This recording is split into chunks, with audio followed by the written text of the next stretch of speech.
The Fukushima nuclear power plant accident in March 11 last year really changed everyone's, I think, perspective of nuclear power. China is and will be an important player in developing sustainable solutions, where energy, of course, is a key.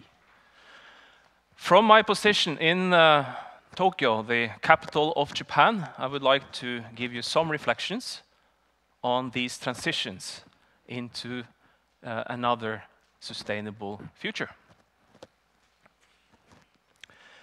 So my presentation will be like this. Just say a few words about who I am in order to understand a little bit better the role we have in this market. Then the main part, really to go into the energy policy and the transitions we see in Japan and in China, and give you an example on how Norway and Norwegian players can work together in demanding large markets and really make a difference.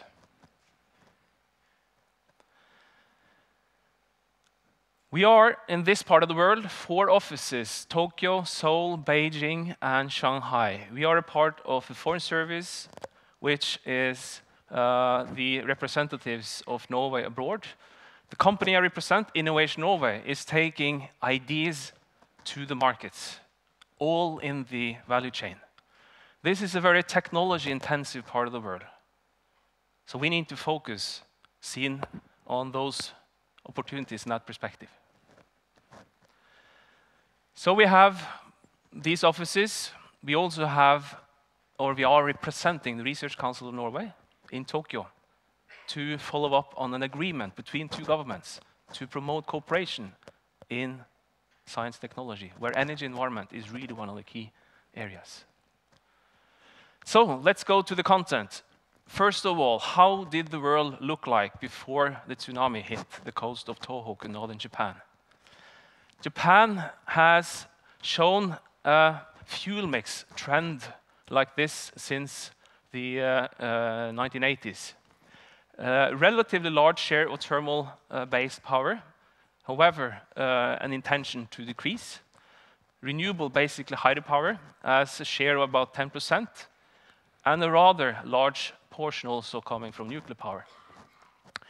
So the basic plan made in 2010, 1 year before the tsunami hit, gave a scenario where energy conservation, very important, increased focus on renewables, reducing the share of fossil fuels, and increasing the share of nuclear.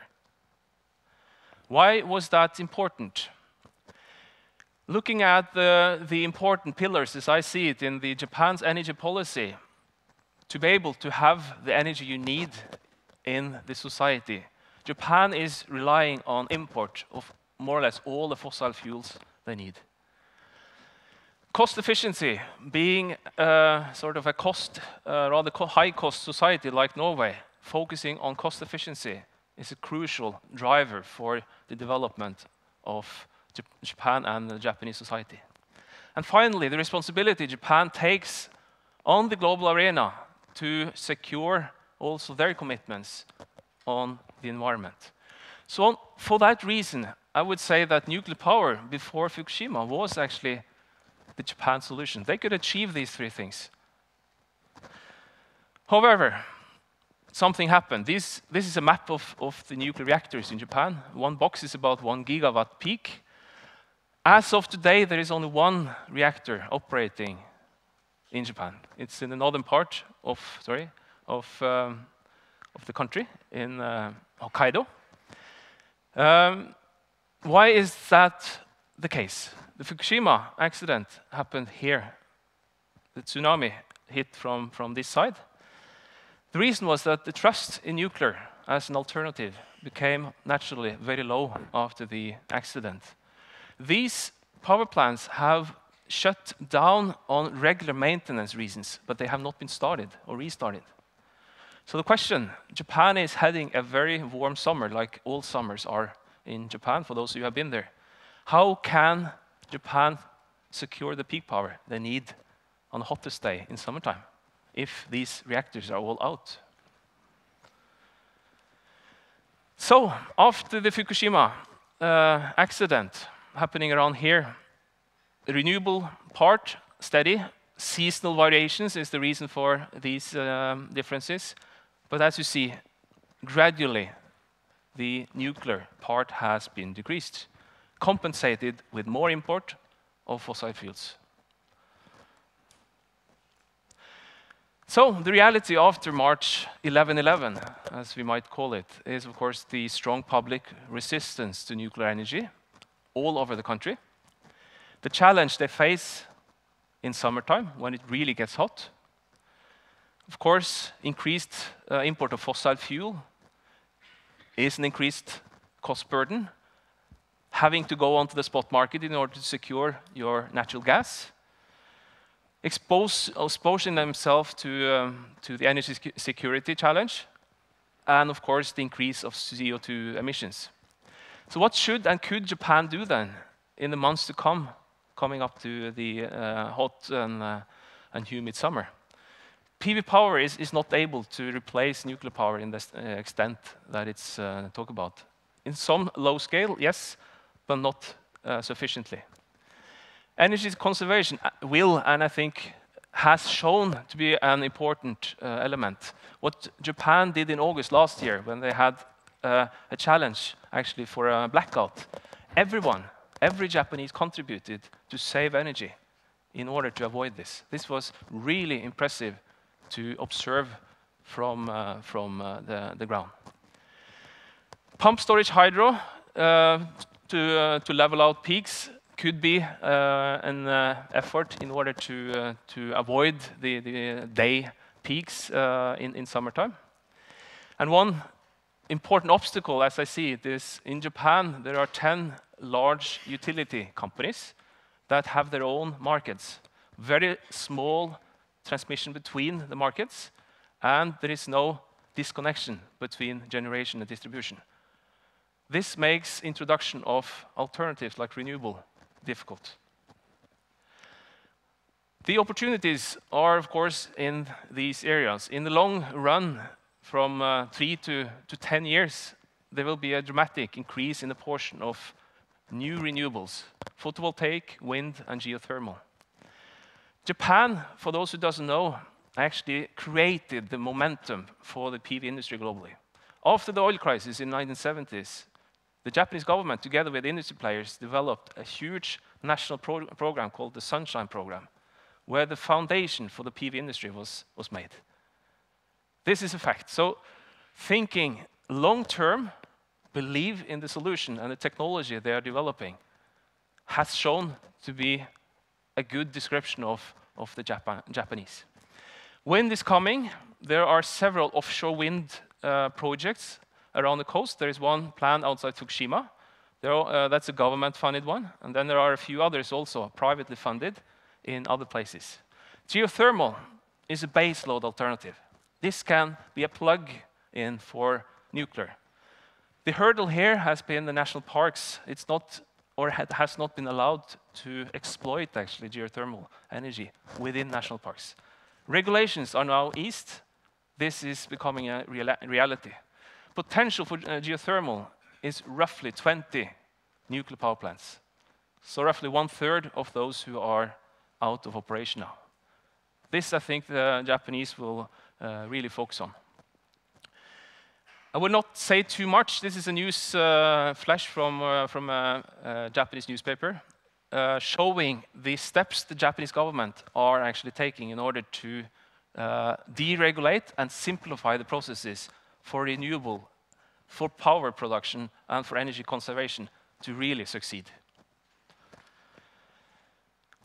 Japan has had traditions of thinking systems, energy systems. In the beginning of the 1990s, they developed what they call the VNet program or project, which was connecting renewable production in other countries through hydrogen as an energy carrier to the domestic markets in Japan, cost efficiently.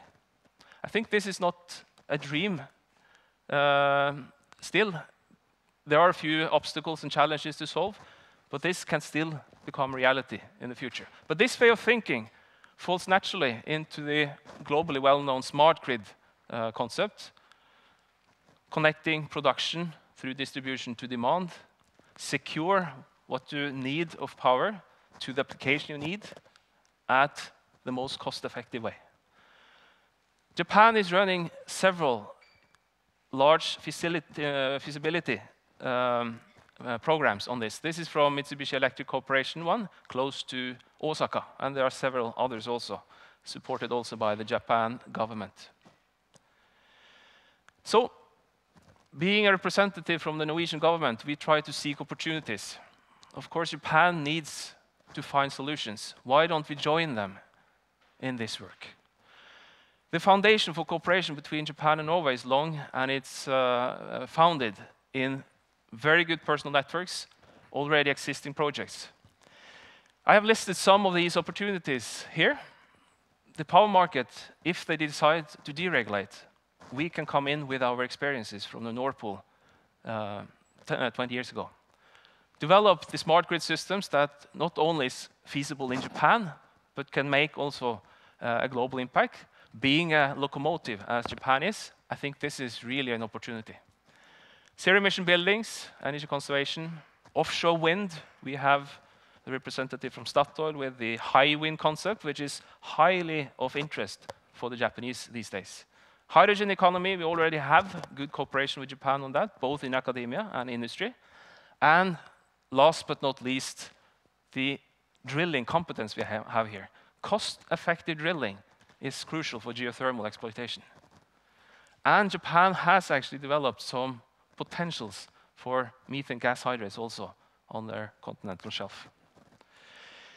That is Japan. A few words about China. I don't live in China, but with some help of my colleagues, and also a little bit based on my project work in China, would give you some reflections.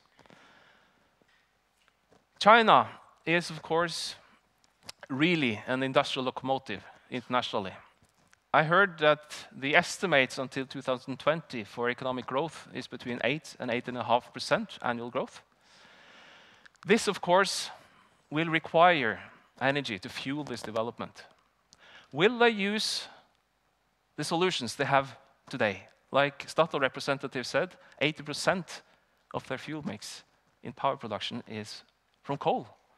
Or will they realize the challenges that will put on the environment, on civilians, and then seek more sustainable solutions? Absolutely, I believe that they could also be number one here. But probably not alone, but with the partners that can develop this together. So China is into also rapid transition into renewable energy. And the opportunities they see both in utilizing renewable energy domestically and developing an industry for global markets are both very important driving factors. So, two examples on renewable, starting with offshore wind.